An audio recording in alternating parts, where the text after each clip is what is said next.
Enchantment थी अब उसके ऊपर से चली गई है, जिसकी वजह से अब उसे समझ में आता है। और कैंग भी अचानक से एक चीज पूछ लेता है, क्या हुआ, क्या तुम्हारी सुपर पावर सारी खत्म हो गई क्या? और ये सारी चीजें को सुनने के बाद वो एक क्रीपी सी स्माइल देता है, लगता है तुम्हारी पावर्स खत्म हो गई और तुम काफी ज्यादा उसके महसूस होता है। उसे ना पता चलते हुए भी वो एक डायलॉग मारता है, लगता है तुम्हारा स्टेमिना खत्म हो चुका है और तुम अपनी पावर को खो चुके हो। और ये सारी चीजों को सुनने के बाद तो मुंह को भी थोड़ा सा डर लग गया था कि अब मैं कैसे हरा पाऊंगा कैंग को, क्योंकि कैंग तो कैंग ही था। और मुंह भी सोच रहा था किस चीज का मैं इस्तेमाल कर सकता हूँ अब, क्योंकि मेरी स्ट्रेंथ तो ऐसी ही कम हो चुकी है और मेरी स्ट्रेंथ अब वापस से बैक जैसे आ चुकी है। हमें कैंग का फेस दिखाया जाता है। कैंग बोलता है मैं तुम्हें खत्म कर दूंगा पूरी तरीके से मुंह। और मुंह का भी फेस रहता है कि मुंह को अभी भी थोड़ा बहुत तो डर लग रहा था, लेकिन हमें पीछे से दिखाया जाता है वही बंदा देख रहा था। और दोनों तरफ से हंसी की आवाजें सुनने के बाद वो बोलता है ये लोग पक्का लड़ाई नहीं कर रहे, ये सब लोग बस मजाक कर रहे हैं। ऐसे लड़ाई का कोई मतलब नहीं है, कि लोगों बस हंसते जाओ हंसते जाओ। और वहां से जाने लगता है, बोलता है ऐसी सड़ी फाइट देख के तो मेरा मन खराब हो गया। और वहां से ये सारी बातें करते हुए निकल रहा था कि मुझे ऐसी सड़ी फाइटें नहीं देखनी रहती, मुझे एक ओरिजिनल फाइट देखने में मजा आता है। और ये सारी बातें सुनते हुए हमें दिखाया जाता है कैंग तुरंत ही मुंह के ऊपर अटैक करने के लिए आ जाता है उसके सामने। और मुंह भी सोचता है मैं कैसे उसके ऊपर डिफेंस कर लूंगा, और वो अपने पैरों को वापस से बढ़ा देता है कि मैं अपने पैरों से उसका डिफेंस करूंगा। और तुरंत ही कैंग भी एक पंच तैयार कर लेता है। और तभी पे कैंग एक अनएक्सपेक्टेड मोड़ ले लेता है और तुरंत ही उसके पैरों पे वो पंच बहुत तेजी से मार देता है, जिसकी वजह से मुंह को भी समझ में आ गया है कैंग भी अब थोड़े से हम रूल्स को चेंज कर चुका है। और जिसकी वजह से उसका बैलेंस बिगड़ चुका था मुंह का, और वो एक साइड पे गिरने लगा था। और मुंह के लिए यही एक गंदा सा मूव हो चुका था, क्योंकि अब उसके अटैक्स काफी ज्यादा फास्ट हो चुके थे और उसका बैलेंस बिगड़ने की वजह से वो डॉज करना उसके लिए मुश्किल हो जाता है। उसके वही पंच खाने के बाद वो काफी ज्यादा पीछे गिर जाता है।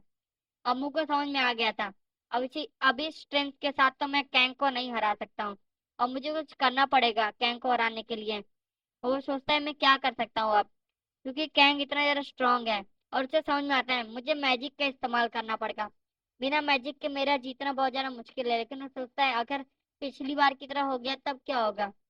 और उसे काफी ज्यादा डर लग रहा होता है, लेकिन वो सोचता है अभी नहीं तो कभी नहीं, अगर मैं अब नहीं करूंगा तो मैं जरूर कैंग के हाथों हार जाऊंगा।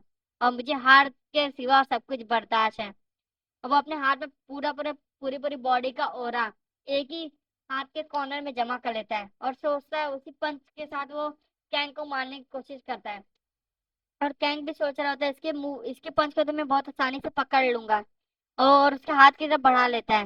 लेकिन हमें दिखाया जाता है जो मैजिक का पार्टिकल होता है वो कैंग के पीछे चला जाता है उसे ना लगते हुए। लेकिन तभी कैंग को कुछ अचानक सा फील होता है, उसके पीछे से कोई चीज जैसे आ रही हो। उस मैजिक की वजह से कैंग पीछे मुड़ने के लिए मजबूर हो जाता है। और तुरंत ही मुंह इस अटैक का फायदा उठाता है, और इस डिस्ट्रैक्शन की वजह से मुंह तुरंत ही उसके एंकल्स पे मारने लगता है, उसके नी जॉइंट्स पे मारने लगता है, जिसकी वजह से उसका बैलेंस के साथ उसका सब कुछ बिगड़ जाता है। और तुरंत ही वो उसके स्ट्रेंथ को आधा ज्यादा कम कर देता है और बोलता है ये कहाँ पे मेरे और लग गया। और उसे समझ में आता है कि ये एकदम नीचे लग चुका है, और जिसकी वजह से अब ठुड्डी के नीचे लग चुका है और ये बैलेंस अपना खो रहा है, और जिसकी वजह से अब उसका अटैक करना बहुत ज्यादा मुश्किल हो गया है। और से फिर से वही मैजिक का फील होता है उसके पीछे, फिर से वो अपने पीछे देखने के लिए मजबूर हो जाता है और यही चीज का इंतजार फिर से मुंह कर रहा था। और फिर से उसके वो पंच करने के लिए तैयार हो जाता है, वो पंच कर भी देता है और अपने हेडबट से तुरंत ही कैंग की हालत खराब कर देता है, क्योंकि उसे उम्मीद नहीं थी, क्योंकि कैंग बार बार डिस्ट्रैक्ट होए जा रहा था। और तुरंत ही वो हेडबट खाने के बाद कैंग अपना बैलेंस के साथ सब कुछ खो देता है और उसकी हालत खराब हो जाती है। वो काउंटर होके नीचे गिर चुका था। और आखिरकार मुंह सोचता आखिरकार ये वर्क कर गया, मैंने नहीं सोचा था कि मैजिक उसे डैमेज तो नहीं देगा लेकिन इसे डिस्ट्रैक्ट कर देगा। वो सोचता आखिरकार ये पिनिकल ऑफ जो मेरा मैजिक का छोटा सा हिस्सा था इसने इतना ज्यादा कमाल कर दिया, और अभी तो मैं इतना ही इस्तेमाल कर सकता हूँ।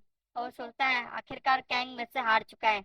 लेकिन अब वो सोचता है कि चलो अब मैं अपना मार्क छोड़ देता हूँ कैंग के ऊपर, और यही मेरा जीत का वो रहेगा निशानी। और तुरंत ही वो अपने मार्क छोड़ने के लिए उसके कान की तरफ बढ़ता है और उसके कान को काटने की कोशिश करने वाला रहता है मुंह। तभी कैंग तुरंत उसके चेहरे पे हाथ रख देता है, बोलता है ऐसा नहीं होगा अभी, और तुम मेरे साथ ऐसा नहीं कर सकते। और मुंह बोलता है नहीं मुझे करने दो, मैंने तुम्हें हराया है। और ये सारी चीजें सुनने के बाद कैंग बोलता है नहीं, तुमने मुझे कोई नहीं हराया और मैं तुमसे अभी बार में लड़ूंगा और तुमके से मैं अच्छी सी एक फाइट फिर से करूंगा। तब ये सोचा जाएगा इसके बारे में कुछ और वो बोलता है तुम्हें मैं बाद में देखता हूँ। और वो वहां से जाने लगता है, तुरंत ही वहां से निकल जाता है, बोलता है मैंने ऐसा नहीं सोचा, लेकिन मेरे डिस्ट्रैक्शन की वजह से आखिरकार मैं आज हार गया हूँ। और ये इतनी तेजी से कैसे स्ट्रांग होए जा रहा है। और ये सारी चीजें सोचते हुए कैंग वहां से चला जाता है। और वो भी सोचता है कि मेरे हाथ से शिकार चला गया और मुझे अब मेरा मार्ग पे नहीं छोड़ने दिया। और कैंग भी अभी भी फ्रस्ट्रेट है ये सारी बातों से। और वो भी सोच रहा था कि काश मैं अपना मार्ग छोड़ पाता उसके ऊपर, तो मैं ये ओवरवेलमिंग मेरे अपना मैं अपना ट्रेडिशन फॉलो नहीं कर पाया। और हमें दिखाया जाता है कि ड्रैगन लिंग उसको बहुत सारा सामान दे दिया गया था क्लास प्रेसिडेंट की तरफ से। और उसने कहा था कि मैं जितना हो सके मेरे मास्टर के लिए सारा सारा अपना वजन उठाऊंगा। और दिखाया जाता है कि वो जो लगेज था वो अपनी उसकी साइज से डबल था, लेकिन तभी भी ड्रैगन नहीं बोलता है नहीं मैं ले जाऊंगा अपने मास्टर के पास और मैं जरूर उसे पहुंचा दूंगा। और इसीलिए अब वो रोड से नहीं, वो घरों से नहीं, वो रोड से जाना शुरू कर देता है। और वो सोचता है कि ये तो वही बंदा है जिसने मुझे वो लात मारी थी, इसलिए वो बोलता है मैं अपना बदला लूंगा जरूर। और वो ड्रैगन लिंग एकदम तैयार हो जाता है, बोलता है मैं अपने नाखूनों से इसके टुकड़े टुकड़े कर दूंगा। वो कैंग की तरफ वही बकेट के ऊपर खड़ा रहता है, पोटली के ऊपर। और तुरंत ही वो अटैक कर देता है कैंग के ऊपर। और कैंग बिना देखे वो क्या अटैक किया उसके ऊपर, वो तुरंत ही सोचता है ये क्या चीज है, और अचानक से वो उसकी तरफ तुरंत एक तगड़ा सा पंच मार देता है। और तुरंत ही ड्रैगन लिंग को एक अपोजिट साइड फेंक देता है। बोलते हैं ये क्या चीज मेरे सामने आ गया। और उसके क्योंकि कैंग कितना भी ज्यादा वीक हो चुका हो, क्योंकि वो अपने सेल्फ डिफेंस में कोई कमी नहीं छोड़ता है कभी भी, क्योंकि वो अटैक आग बंद कर भी कर सकता था। और हमें दिखाया ड्रैगन लिंग की हालत बहुत ज्यादा खराब हो चुकी थी। और हमें दिखाया जाता है कैंग उसको देखे बिना ही वहां से आगे बढ़ जाता है, क्योंकि कैंग को काफी ज्यादा चोटें लगी थी। और उस चोटों को रिकवर करने के लिए कैंग बोलते हैं मुझे जल्द से जल्द घर पहुंचना पड़ेगा। और हमें ड्रैगन लिंक की दिखाया जाता है ड्रैगन लिंक की हालत बहुत ज्यादा खराब हो चुकी थी। तभी वहां पे मुंह आ जाता है। मुंह आते ही कहता है तुम यहाँ पे क्या कर रहे हो ऐसे पड़े हुए हैं। और बोलता है कि उसने मुझे मार दिया मास्टर। और बोलता है कि किसने मार दिया, बोलता है उसी ने जिसने मुझे पहले अटैक किया था और आखिरकार मैं उससे फिर से हार गया। और हमें दिखाया जाता है नेक्स्ट डे मॉर्निंग में, हमें दिखाया जाता है फिर से वो बैग और वो सारी चीजें जो उसे मिली हुई थी उस बैग में। अब आखिरकार ड्रैगनिंग आराम से आ सकता था और वो अब उसके लिए काफी ज्यादा आसान हो गया था। और मुंह के लिए भी उसने नए कपड़े दिए हुए थे, जिसकी वजह से अब वो नए ड्रेस में आ रहा था वहां पे। और अब ड्रैगन लिंक को भी दिखाया जाता है कि ड्रैगन लिंक भी उसमें काफी ज्यादा कंफर्टेबली बैठा हुआ रहता है उस पाउच के अंदर।